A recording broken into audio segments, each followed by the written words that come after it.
recent patch in mind, this formation is going to be executing what made this formation good previously, and we're going to be building off the strengths that was the reason why this formation became one of the best formations on FIFA as of late. Understandably, this formation was so good because it was a really good possession-based tactic and formation because it allowed for a lot of passing options. However, even though the recent patch made that less of an issue, with midfield congestion being solved, we're going to make sure this formation is still a very good formation with this video.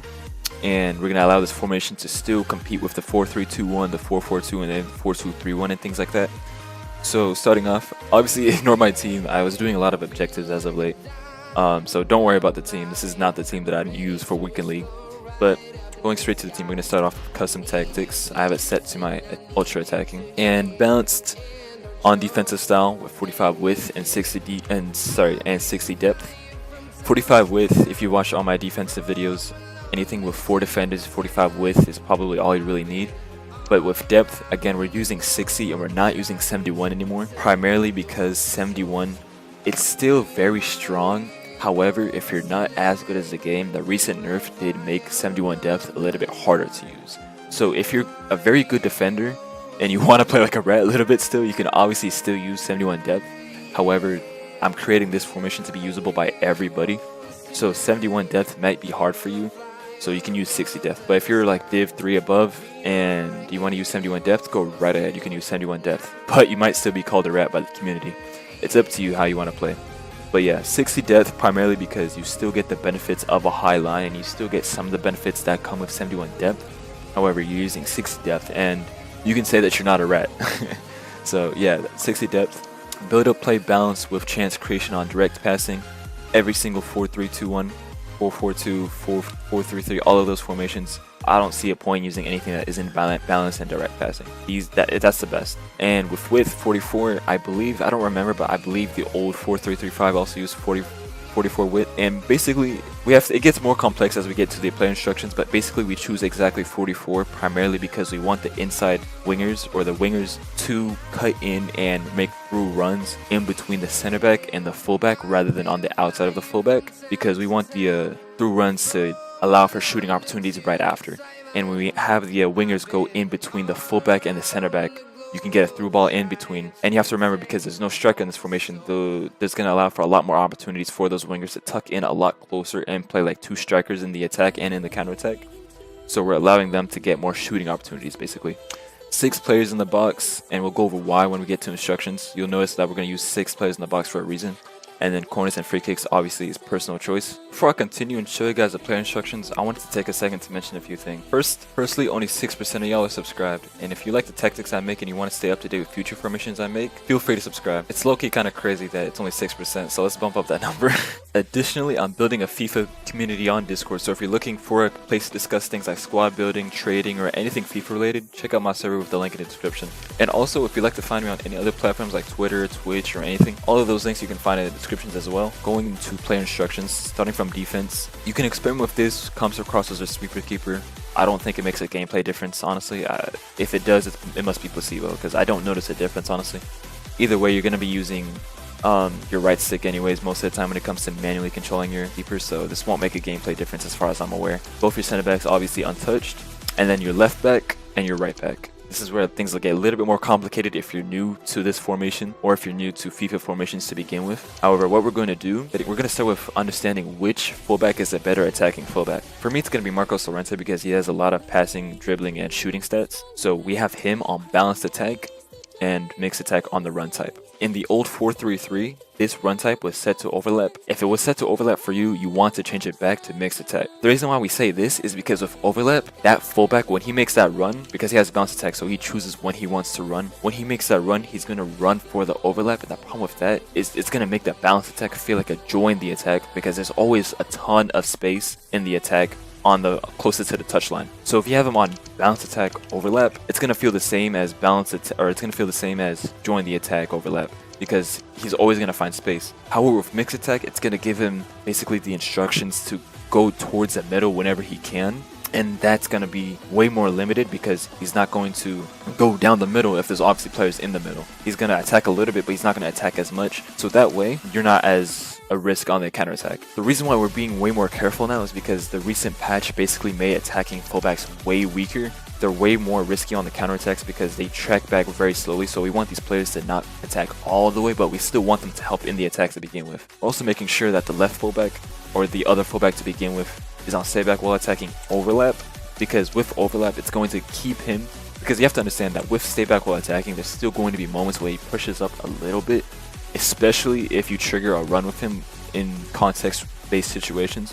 So we just want him to stay close to the touchline as possible, because we don't want him going towards the midfield at all, because we don't need this guy to attack at all unless you want him to attack when you manually control him yourself. But we don't need him to push up when we don't need him to, and we also don't need him to join the midfield, because you notice this formation will have a very strong midfield. You don't need him to help in midfield at all, so overlap will keep him closest to the touchline, and this will counter players that abuse cutbacks on this wing, so keep that in mind. So you want this guy right here to be stay back while attacking and overlap. And then going to your CDM, this right here, just like the old formation, this right here is going to be your defensive anchor, as well as playing that playmaker and distributor of the ball. So you're going to want a player with very good speed, very good defending stats, and very good passing. And you're also going to want a player that's very comfortable on the ball as well.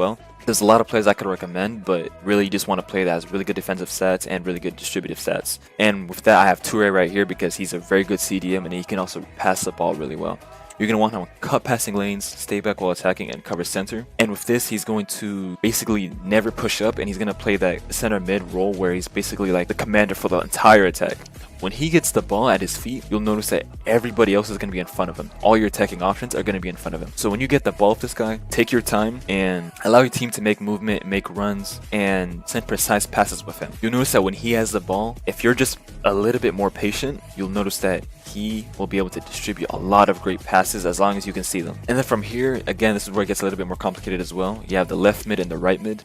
Fundamentally, you have to understand that the left mid, to keep it brief and easy, the best way to look at this is you're going to have one midfielder that's a number 8 and another midfielder that's a number 10. Now, in the previous video, I did suggest that you have a player with the finesse shot trait play with the attacking stats. However, with the finesse shot being nerfed, it's not as mandatory or needed anymore. And you also don't need to have a 4th winger or a 4th attacking player right here. So you can actually have like 3 actual midfielders rather than having Salah the way I do. However, obviously I still do it because I have him on that team. I can't really take him out to begin with. But basically, all I have to do, all that really matters right now is the fact that you're going to have one midfielder on balanced attack, cover center, and another midfielder on get forward, cover wing. Keep him on balanced crossing, which is really important, but get forward. The reason why he's on cover wing now is because that allows him to play as an actual 10 in terms of the defense, because now he's going to be drifting around and going to unique positions rather than being so locked into playing that 3-man midfield. And he's going to be wider as well, and it's also going to allow these 2 other midfielders, because he's opening up a position back in the middle, it's going to allow Toure to shift a little bit to the right and then allow Modric to tuck in a little bit more in the defense. So it's also going to turn this defense into a 4-4-2. So if you know the 4-3-2-1, how it's so good defensively is because when you defend, it goes back to a 4-4-2. This basically just allows it to turn into a 4-4-2 as well in defense. And 4-4-2 system is probably the best way to defend in this game. So allowing that formation to do its thing, allowing Salah to be on that cover wing is going to be very, very beneficial. Now keep in mind, player that you want on get forward needs to be the player that is on the same side of the fullback that's on balanced attack. So you notice how I put Marcos Llorente on balanced attack? You're going to want the center mid closest to him to also be on get forward. And then the left side would be on balanced attack while the midfield or the fullback next to it's on stay back while attacking, if that makes sense. And then obviously, now that we mentioned him, your other center mid is going to be the number 8. He's also going to be primarily a CDM that runs box to box. So, you know, Kante works as well. But you're going to want him on balanced attack, cover center. And like I said, box to box, he's going to be everywhere. So you're going to want a well-rounded player. A player that has 80 plus on every single stat, because he's going to be doing everything. He's going to be shooting, passing, defending, everything. So you're going to want him to be good at everything you possibly can. Zidane would be a really good option for this if you put a shadow on him, but I can't afford him just yet, so no, this will do for right now. And then your 2 wingers, both of them are going to be on comeback on defense, cut inside, get in behind, and get into the box for cross. The only difference from the previous formation is that the comeback on defense is right there, and that's because you have to understand that comeback on defense is a little trick that I'm using to get him more into the middle. Because you'll notice that when he's not on comeback on defense, he's always going to be sitting right in front of the fullbacks waiting to attack. We don't want him to do that anymore, because when he's there, once we get the ball, all he does is run in a straight line or a slightly slanted line and make that run in behind, and that's a little bit uncreative, or it's a little bit too predictable. So we don't want to do that anymore. We want him on comeback on defense. 1, because we want this formation to be as best as possible in defense. 2, because there's not enough punishment for attacking players that track back. The stamina doesn't get affected that much, and there's really not much reason to not put comeback on defense on your attackers, really, because there's not many consequences to it.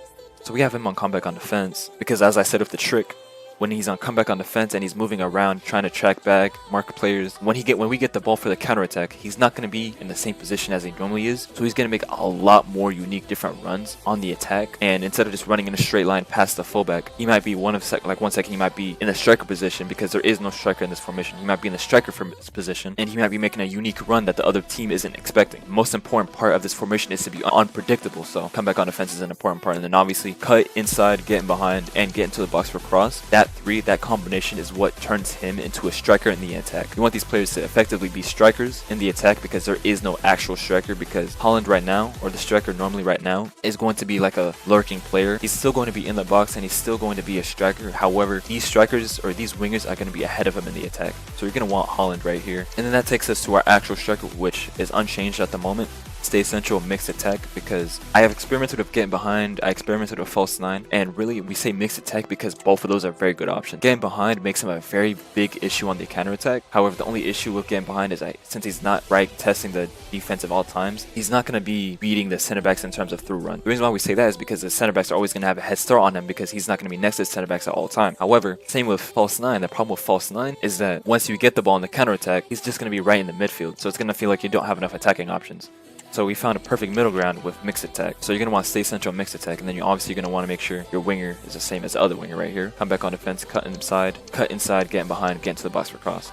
What makes this formation so good is the fact that because of a lack of a fundamental upfront striker, it allows the two wingers to tuck in closer on the attacks and make slanted runs in behind the defense. So this is going to be a lot more unpredictable to work with because there's not a lot of formations in the game that do that. You have to understand that players only make runs whenever there's space in that position to make runs. And when there's a lack of striker, those wingers are going to make runs into that striker position. And then that's going to be a lot more unpredictable because they're making slanted runs in. And then the striker is basically right behind them. So it's going to allow the two wingers to tuck in closer and be more contributive in the shooting department, and a lot more unpredictable as well because, like I said, there's not many formations in the game that operate the same way as this. So keep that in mind when you're attacking. And I know I said this earlier, but I can't stress this enough. You want to use your CDM as an anchor, and you want to be very patient with him. What I mean is that when he gets the ball, don't be afraid to just stop moving and just stay completely still and analyze your options. Let your players make movements, let your players make any runs they might need to make, let them notice any space, and just take your time. You have to understand that with the recent patch with the midfield congestion issue, this player is not going to have that much pressure. Your CDM, he's not going to be stressed out, he's not going to be getting pressed like crazy. You're going to have a lot more time to think and stop with him. That's what made FIFA 23 gameplay so much more different. You were able to stop and think and take apart your defense, and this formation is going to be so good for taking apart defenses, primarily through the CDM. You can pass the ball to him and analyze your options and then attack from there, instead of just trying to force passes over and over again. Another way to think about that is the fact that you want to use this player to switch the ball constantly. Previously, what a lot of people did was that they would switch the ball from fullback to fullback. However, that's not only really ratty because all it does is keep the ball, but it also doesn't do anything in the attack. Really, the only benefit that it has is that you get to keep the ball a little bit longer. What I'm saying is, let's say you have the ball on a winger or a fullback or whatever, passing to this guy and then passing to the next wing, because this allows you to go from winger to winger easily and switch the ball from flank to flank